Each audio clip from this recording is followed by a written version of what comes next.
welcome to this new lesson on computer security. I'm Mr. Surajmati and I'm going to guide you through this lesson. Let's see the learning outcomes of this lesson. By the end of this chapter, you will learn about keeping data safe from accidental or malicious damage, keeping data safe from unauthorized users, and how do we use password and firewall to overcome some of the security risk. So let's start with a simple analogy when it comes to data security. In real life, you lock your house door before leaving. And why do you do so? This is because you want to keep all your material private. And also at the same time, you want to prevent people from entering your home to steal your personal properties.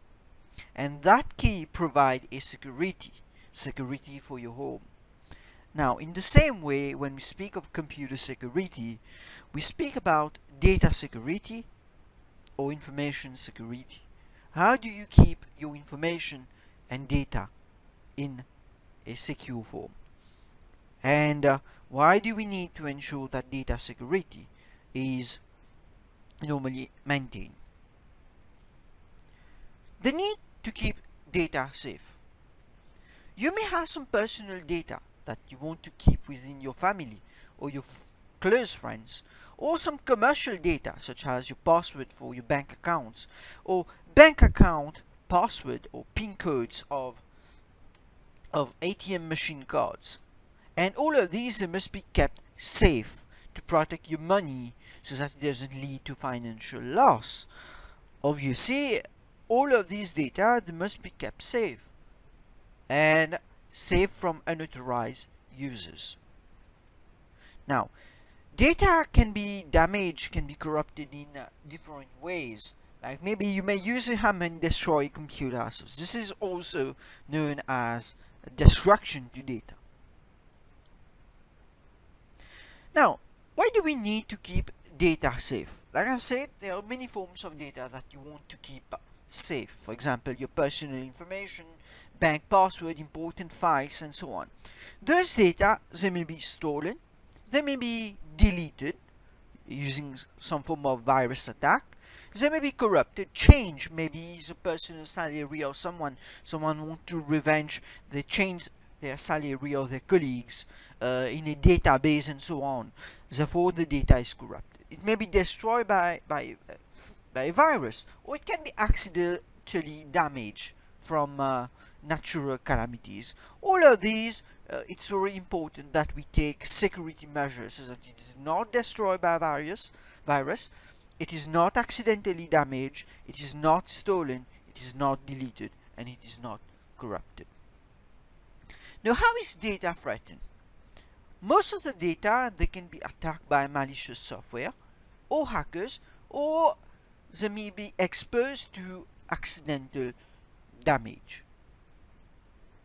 Now, concerning security risk for CIE examination, you need to know that for each risk, you need to know a little description about them, methods to remove those security risks, and some possible effect of the security risk that are available. You may be asked methods to reduce that risk, and what are some of the possible effects that may have when there are security risk.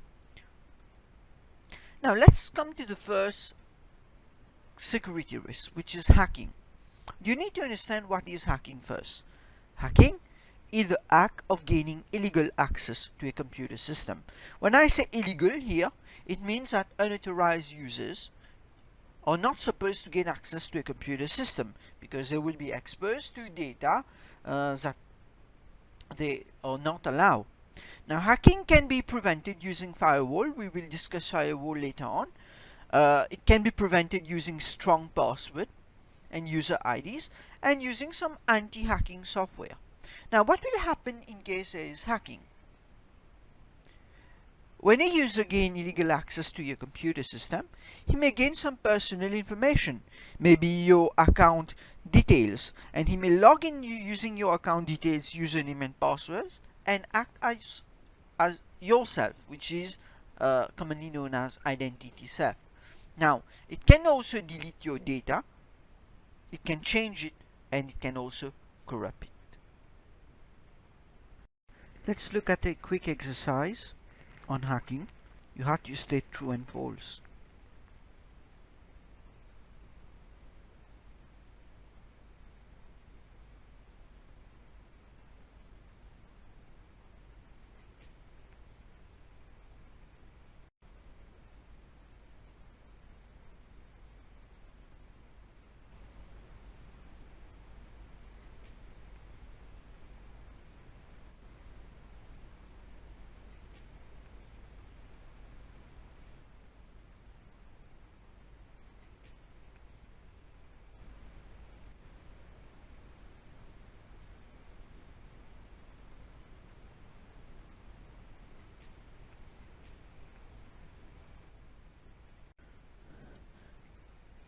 So here are the answers for this exercise. Hacking can lead to identity theft. True. Hacking is completely legal. False, because it is illegal. Hacking is breaking into a computer without permission. True. Hacking can be prevented with the use of firewall and password. True. So all of these will help you for your revision.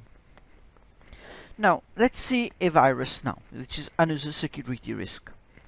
A virus is a program or program code that is written obviously by a programmer that can replicate or copy itself with the intention of deleting or corrupting files or cause the computer to malfunction, maybe slowing down your computer in terms of performance. So here the point to note is a virus, it's actually a program, and that program can replicate itself, and not only replicate itself, but it can also cause replication of files. There are several types of viruses. And how do you protect yourself from viruses? You install an antivirus software. Don't use software from unknown sources, especially apps that they are supposed to be free based on advertising. You don't just click and download them. Be careful when opening email attachment from unknown senders. These may contain viruses. Now, how do we normally protect ourselves from viruses when it comes to antivirus software? You must always update your antivirus software because there are a large number of viruses that are created every day. And your antivirus will need to update their antivirus definition. Now, viruses can cause a computer to crash, stop functioning normally, or become unresponsive. It can also delete files or data. It can corrupt files or data at the same time. Let's look at another evaluation exercise on virus.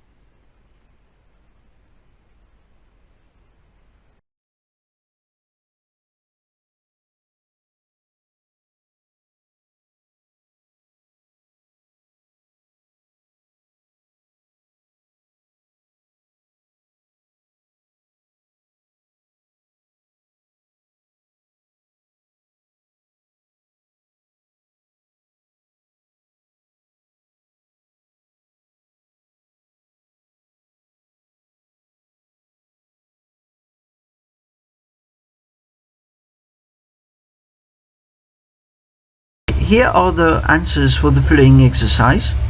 A virus is not a computer program. False. A virus may replicate itself. True, it can replicate itself and files. A virus may delete files. True.